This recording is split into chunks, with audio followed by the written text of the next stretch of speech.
నమస్తే. పరాభవనామ సంవత్సరం మిథున రాశి వారి ఫలితాలు ఏ రకంగా ఉన్నాయి ఈ సంవత్సరంలో తెలుసుకుందాము. మరి మిథున రాశి వారి ఆదాయ వ్యయాలు: ఆదాయం 8, వ్యయం 11, రాజపూజ్యం 1, అవమానం 7.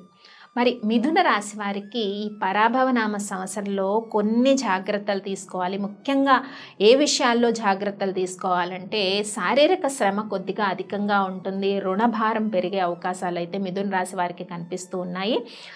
ముఖ్యంగా దైవ చింతన అయితే చక్కగా ఉంటుంది, కానీ చాలా విషయాలు ఎవరికైనా మనీ ఇచ్చేటప్పుడు, రుణం ఇచ్చేటప్పుడు తిరిగి వసూలు కాకపోవడము, అవమానాలు, సొంత మిత్రులే దూరం అవ్వడము, ఇలాంటి ఒక సంకట పరిస్థితులు అయితే మిథున రాశి వారికి కనిపిస్తూ ఉన్నాయి. ముఖ్యంగా వృత్తి ఉద్యోగాల్లో ఉన్నవారికి పై అధికారుల యొక్క మనస్తాపము, అలాగే ప్రమోషన్లు, ఇంక్రిమెంట్ల కోసం ట్రై చేస్తున్న వాళ్ళకి కూడా కొంత జాప్యం కనిపిస్తుంది మిథున రాశి వారికి.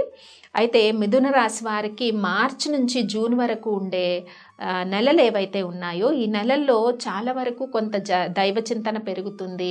కొన్ని విషయాల్లో తెలివిగా వ్యవహరించడము, ఇలాంటివి కొన్ని శుభ సూచనలు అయితే ఉన్నాయి. అలాగే జూన్ నుంచి ఈ పరాభవనామ సంవత్సరంలో డిసెంబర్ మాసం వరకు కూడా కొంత కుటుంబ పరిస్థితుల్లో చిన్న ఇబ్బందులు, తర్వాత ఆర్థికంగా కొద్దిగా అవకతవకలు, ఇలాంటివి కనిపిస్తున్నాయి. కాబట్టి ఆ విషయాల్లో మిథున రాశి వారు తగు జాగ్రత్తలు అయితే తీసుకోవాలి.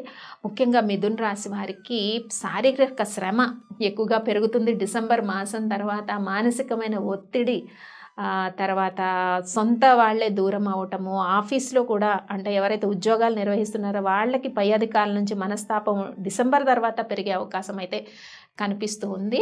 ముఖ్యంగా జూలై నుంచి డిసెంబర్ వరకు వచ్చే మాసాల్లో కొంత తండ్రి గారి ఆరోగ్య యోగక్షేమాలు కానీ, విదేశీ ప్రయత్నాలు చేస్తున్న వారికి కొంత ఆటంకాలు, ఇవన్నీ ఏర్పడే సిచ్యువేషన్స్ అయితే ఉన్నాయి. అలాగే స్థిరాస్తి కొనుక్కోవాలనుకున్న వారు కూడా మీ ప్రయత్నాలన్నీ కూడా డిసెంబర్ మాసం తర్వాత ప్రయత్నాలు చేస్తే కొంత సత్ఫలితాలు, అంటే ప్లవంగనామ సంవత్సరం వచ్చేలోపు డిసెంబర్ తర్వాత, ప్లవంగనామ సంవత్సరం అంటే మనకి 7th April 2027 కదా. ఈ డిసెంబర్ తర్వాత మీరు చేసే ప్రయత్నాలు కొంత సత్ఫలితాలు ఇచ్చే అవకాశం ఉంటుంది. అలాగే వివాహ నిశ్చయం కాని యువకులు ఎవరైతే ఉంటారో వారికి ఈ పరాభవనామ సంవత్సరంలో మార్చి మాసం నుంచి మనం తీసుకుంటే జూన్ మాసంలోపు కొన్ని అలయన్స్ అన్నవి పాజిటివ్గా సెటిల్ అవ్వడానికి వివాహము అవకాశం ఉంది. ప్రేమ విషయాల్లో కొంత జాగ్రత్త వహించండి. ప్రేమను పెద్దల వరకు తీసుకెళ్లే విషయాల్లో చాలా పేషెన్సీ చాలా అవసరం మిథున రాశి వారికి ఈ సంవత్సరంలో. ఎందుకంటే మనం చెప్పుకున్నాము, డిసెంబర్ తర్వాత కుటుంబ చిక్కులు, సమస్యలు, ఇవన్నీ కూడా కొంత కలవర పెట్టడం, ఇబ్బంది పెట్టడము, శారీరక శ్రమ కూడా పెరుగుతుంది. అలాగే కంటికి సంబంధించిన అనారోగ్య సమస్యలు, ఇవన్నీ కూడా ఈ పరాభవనామ సంవత్సరంలో మిథున రాశి వారికి కనిపిస్తున్నాయి. ముఖ్యంగా గృహిణులు ఎవరైతే ఉంటారో వాళ్ళు కొంత మార్చి మాసం నుంచి, ఈ పరాభవనామ సంవత్సరంలో మార్చి నుంచి డిసెంబర్ వరకు ఉంటే ఈ మాసాలన్నీ కూడా వీరికి కొంత అనుకూలంగా ఉన్నాయి. మానసిక ప్రశాంతత అనేది చక్కగా ఉంటుంది. అలాగే వ్యాపారాలు నిర్వహిస్తున్న వాళ్ళందరికీ కూడా మనం తీసుకున్నట్టయితే మార్చి మాసం నుంచి డిసెంబర్ మాసం అన్నది కొంత అనుకూలమైన సత్ఫలితాలు ఉన్నాయి. జూలై నుంచి డిసెంబర్ వరకు వచ్చే మాసాల్లో మళ్ళీ కొన్ని రకాల ఇబ్బందులు ఉన్నాయి. అలాగే జనవరి 2024 నుంచి ఏప్రిల్ మాసం వరకు కొంత మళ్ళీ సత్ఫలితాలు కనిపిస్తూ ఉన్నాయి. కాబట్టి ఈ పరాభవనామ సంవత్సరంలో మరి మిథున రాశి వారు శివారాధన ఎక్కువగా చేయటం వల్ల, శివ పంచాక్షరి మంత్రాన్ని చదువుకోవడం వల్ల మంచి సత్ఫలితాలు వస్తాయి. విద్యార్థులు ఎవరైతే ఉంటారో విద్య పట్ల అధికంగా శ్రద్ధ వహించాలి.